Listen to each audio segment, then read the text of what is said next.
Shaheen cadet school Sajbarkhila শাখার উদ্যোগে নবীন বরণ, বৃত্তিপ্রাপ্ত পরীক্ষা সংবর্ধনা, ক্রীড়া প্রতিযোগিতা ও বার্ষিক পরীক্ষার পুরস্কার বিতরণ অনুষ্ঠান অনুষ্ঠিত হয়েছে। অনুষ্ঠানে সভাপতিত্ব করেন শাহীন ক্যাডেট স্কুল সজবরখিলা শাখার পরিচালক জনাব মোহাম্মদ মাজহারুল ইসলাম হিমেল।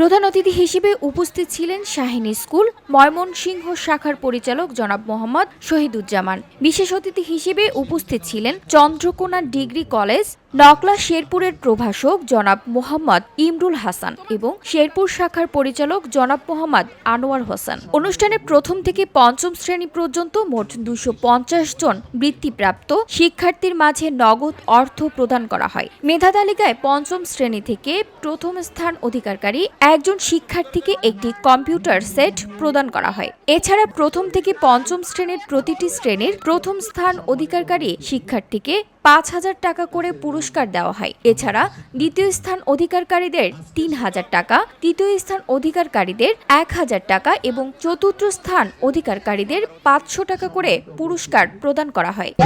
এরা অনেক ভালো অনুষ্ঠানে আয়োজন করছে এবং পরীক্ষা সুষ্ঠুভাবে নির্বাচন হয়েছে। আসলে আনন্দিত এবং গর্বিত যে এরকম প্রতিষ্ঠান আসলে দরকার, আমাদের বাচ্চাদের মেধা বিকাশে সহায়তা করে।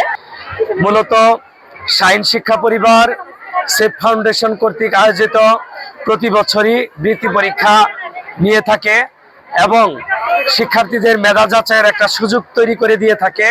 সেই সুযোগ একদম সরকারি বিধিনিষেধ যতগুলো ছিল এবং পাবলিক পরীক্ষা সরকারিভাবে না হওয়ায় মাননীয় চেয়ারম্যান স্যার মোহাম্মদ মাসুদুল আমিন শাহীন স্যার একদম উদ্যোগ নিয়েছিলেন করোনাকালীন সহ প্রত্যেক সময়ে আমরা মেধা যাচাইয়ের কার্পণ্যতা করব না, যার পরিপ্রেক্ষিতে সারা বাংলাদেশে কোটি টাকা প্লাস আমরা বৃত্তি দিয়েছিলাম এবং বৃত্তি দিয়ে থাকি।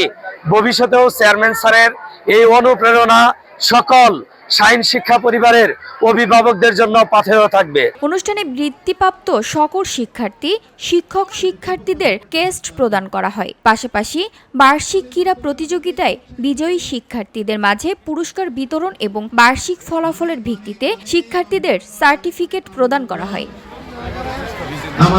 VOD Bangla news desk.